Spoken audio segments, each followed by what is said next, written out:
2 de la tarde, 19 minutos. La Superintendencia de Industria y Comercio emitió lineamientos para el manejo y tratamiento de datos personales a través de la inteligencia artificial. Todo esto a raíz del escaneo del iris de colombianos que está realizando una empresa privada a cambio del pago de criptomonedas. La compañía multinacional nuevamente se pronunció. Empezó el escaneo de las autoridades a los sistemas de inteligencia artificial en Colombia. La Superintendencia de Industria y Comercio expidió el día de ayer una circular en la que se fijan los lineamientos para el tratamiento de datos personales en métodos de inteligencia artificial. En esta circular, la norma de la Superintendencia establece el derecho de los titulares para proteger su información y el mismo deber para los administradores o empresas que están recolectando o almacenando estos datos. La ley colombiana permite el uso de tecnologías para tratar datos, pero al mismo tiempo exige que se haga de una manera respetuosa del ordenamiento jurídico. La medida también busca poner fin a la polémica suscitada con una empresa privada que está ofreciendo criptomonedas a quienes se sometan voluntariamente al escaneo del iris. El propósito para ellos es crear un código único de identidad de estas personas para evitar suplantaciones en las redes. No es extraño que ideas innovadoras y nuevas tecnologías planteen interrogantes. La Fundación WorldCoin siempre ha estado dispuesta a colaborar con organismos gubernamentales y reguladores y sigue comprometida con mantener prácticas transparentes y justas. Según la empresa, se están desarrollando herramientas que la comunidad necesita para prepararse en la era de la inteligencia artificial. Pues a propósito de este tema del escaneo del iris y los datos personales, ¿qué dice la legislación colombiana para proteger su información? En el siguiente informe, Rocío Franco nos cuenta. En Colombia hay una política de datos, una ley que los protege. Hay unos que son públicos, por ejemplo, nuestro nombre, la cédula, los nombres de las personas jurídicas, pero hay otros que requieren autorización. Hablamos con un experto. La otra categoría son los datos reservados, que son aquellos datos que le interesan solamente al titular de ese dato, como por ejemplo fotografías, como por ejemplo temas relacionados a la salud de las personas. Los otros son los datos semiprivados, que es un intermedio entre el público y el reservado, que son aquellos que sirven al titular y a otra categoría de personas, como por ejemplo los datos financieros o los datos crediticios, que pues son del titular, pero de alguna forma una entidad crediticia los necesita, por ejemplo, para otorgar un crédito. Otra categoría son los datos sensibles. Por definición, un dato personal, pero que debido a que afecta la intimidad de las personas puede originar discriminaciones, como por ejemplo el tema de género. Otro grupo son los datos que son biométricos, retina, huella, manos y rostro. Esos datos tienen una protección mucho mayor y, como les digo, no está obligado ningún titular a otorgarlo y por eso no se le podría negar ni un acceso a un lugar ni tampoco la prestación de un servicio. ¿Pero qué puede hacer ante el uso irregular de sus datos? Se puede acudir a la institución o a la entidad donde se está violando o desconociendo dichos parámetros y también a la Superintendencia de Industria y Comercio. Ojo, porque los expertos dicen que es importante que usted lea las condiciones de los contratos, porque en muchas ocasiones estamos dando autorización para que nuestros datos privados se vuelvan públicos. Estamos autorizando todo el tiempo, Rocío, gracias. Y a propósito de estas noticias, en la era digital nuestros datos personales se han convertido en uno de los activos más valiosos, tanto para nosotros como para quienes buscan explotarlos. Cada clic deja una huella que puede ser rastreada, analizada y en el peor de los casos vulnerada. Para hablar o ampliar este tema nos acompaña el profesor Joshua González. Es profesor de la Universidad Javeriana, también investigador y especialista en estos temas. Profesor, muy buenas tardes, bienvenido aquí a Noticias Caracol. Y quiero empezar por ahí, por los datos. Ya Rocío Franco nos daba un poco luces sobre esos datos que son públicos y que son privados. Entonces los públicos pues es el nombre, el correo electrónico y la información profesional. Pero los privados está la dirección física, el teléfono personal, los datos financieros, estado civil, información médica, por supuesto, la historia laboral, fotografías, que bueno, ahí está un poco en veremos, porque pues ahora con las redes sociales eso queda ahí. Pero entonces, ¿cuáles son esos datos personales? ¿Con qué información se puede considerar sensible a propósito de los datos personales? Buenas tardes. Buenas tardes, Ana Milena. Muchas gracias por tu invitación. Bueno, los datos sensibles son aquellos que afectan como tal la privacidad del individuo y cuya divulgación podría llevar inclusive a la discriminación o afectar a la dignidad de esa persona. Entonces, esos ejemplos incluyen orientación sexual, creencias religiosas, datos de salud, como tú comentabas, origen étnico e inclusive están los datos biométricos.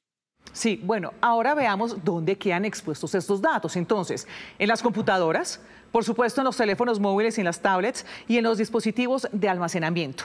Denos unos ejemplos para la gente que nos está viendo. ¿Dónde más se están quedando esos datos? Realmente nosotros, la mayoría de personas no ha tenido un cuidado debido del uso de sus datos personales o de cómo protegerlos.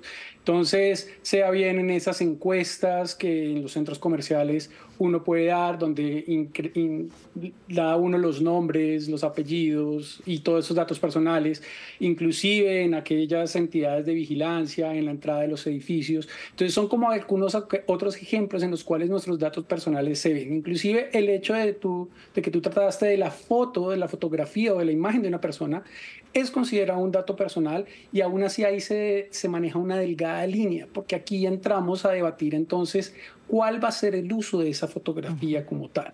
Claro, y ahí entra también otro tema ya, el escaneo del iris. Claro, el iris es considerado un dato biométrico como tal. Inclusive el reconocimiento de iris es una técnica que utiliza características únicas y complejas del patrón del iris de una persona para tener una identificación completa.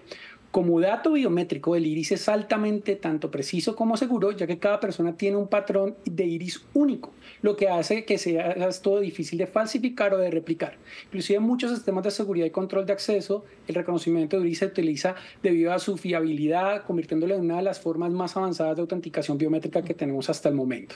Sí. Bueno, hablemos ahora, profesor, de los riesgos. Algunos de esos riesgos son legales, financieros, de reputación, pero importantísimo, de seguridad. ¿Cuál es la magnitud de los riesgos a propósito de nuestros datos personales? Bueno, realmente aquí como ciudadanos, para el manejo incorrecto de esos datos personales puede traer graves consecuencias. Entonces estamos hablando de riesgo de robo de identidad. Si tus datos caen en manos equivocadas, podrían ser utilizadas para fraudes en tu nombre, como abrir cuentas bancarias, solicitar créditos o inclusive cometer delitos como tal en las redes. Riesgos de estafas y fraudes, entonces los delincuentes pueden utilizar esta información para llevar a cabo estafas, ya sea a través de llamadas telefónicas, correos electrónicos o inclusive mensajes de texto.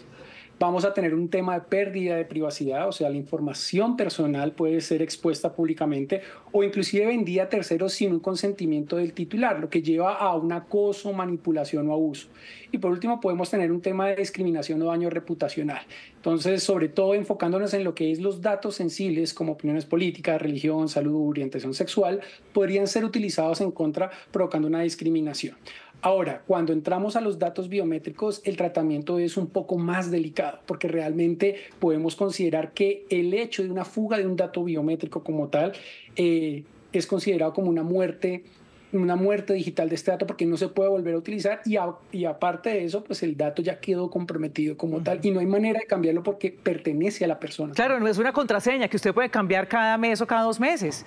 El iris, por ejemplo, imagínese, pues este es el iris y no hay cómo cambiarlo. Ahora, importantísimo, y ya para terminar, profesor, ¿cómo proteger los datos? Hay varias opciones, por supuesto, hay que implementar políticas de protección de datos en el caso de las empresas, capacitaciones continuas, esto es para las empresas, pero nosotros también como personas debemos estar revisando estos temas, estudiando estos temas, las auditorías, el uso de tecnología segura, la gente que está en su casa, ¿cómo puede proteger sus datos? Mira, como los ciudadanos hay varias acciones y herramientas que podemos utilizar para proteger los datos personales indiferentemente del tipo de dato personal que tengas. Entonces, puede sonar algo muy repetitivo, pero el uso de contraseñas fuertes es importante que la gente sea consciente que las contraseñas complejas y únicas dan un valor agregado a esa seguridad. Evitar ese uso de información fácilmente adivinable como fechas de nacimiento, nombres de familiares, entre otras. Habilitar, por ejemplo, aspectos de autenticación multifactor, que esto lo que hace es evitar un poco o elevar un poco el grado de seguridad para que los delincuentes no puedan acceder a ello. Entonces, ese grado de multifactor en cuenta especialmente que contiene información sensible como temas bancarios, correo electrónico, personal. Cuidado con esa información compartida en línea, o sea, hay que tener conciencia que la información que comparte uno en redes sociales y otras plataformas comienza a ser público y su distribución va a ser casi imposible de tenerlo como tal. Actualizaciones del software que ustedes utilizan en tanto sus plataformas personales como móviles, computadores, siempre mantener ese tipo de plataformas actualizados, pues ayuda. Y obviamente ya tener, así vamos a ver algo un poco más al detalle en ese tratamiento en línea, control sobre el tema de aspectos como las cookies o los trackers, que lo que hacen es revisar y rastrear todas las acciones que uno lleva a nivel de Internet y en línea. Pues, profesor Joshua González, muchísimas gracias por estar aquí en Noticias Caracol, por su tiempo y por esas recomendaciones. Feliz tarde. Ana Milena, un gusto. Gracias. Pues entender y proteger nuestros datos no es solo cuestión de seguridad, sino de preservar nuestra identidad en un mundo cada vez más conectado.